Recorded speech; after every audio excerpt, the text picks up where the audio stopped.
So ఈరోజు తమిళనాడు పరిసర ప్రాంతంలో నైరుతి బంగాళాఖాతంలో ఉపరితల ఆవర్తనం ఉంది. ఈ ఆవర్తన ప్రభావంతో రానున్న 24 గంటల్లో అల్పపీడనము ఏర్పడనుంది. ఈ అల్పపీడనము బలపడి మరి 24 గంటల్లో వాయుగుండంగా మారే అవకాశం ఉంది. ప్రస్తుతం అల్పపీడనంగా మారిన తర్వాత ఈశాన్య దిశగా కదులుతూ మధ్య బంగాళాఖాతంలోనికి వాయుగుండంగా మారే అవకాశం ఉంది. వాయుగుండంగా మారిన తర్వాత కూడా దాని యొక్క గమనం అనేది ఈశాన్య దిశగా కదిలే అవకాశం ఉంది.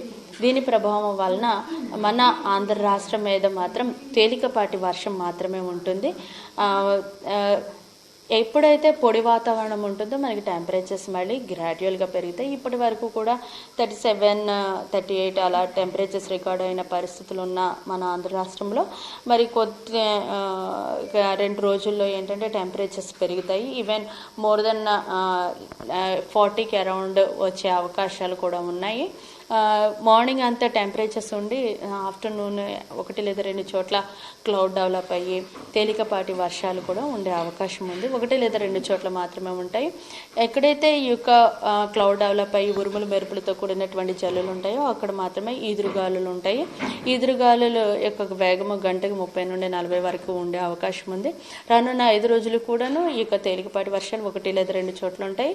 అలాగే మార్నింగ్ పగటి ఉష్ణోగ్రతలు కొంచెం పెరగడానికి కూడా అవకాశాలు ఉన్నాయి.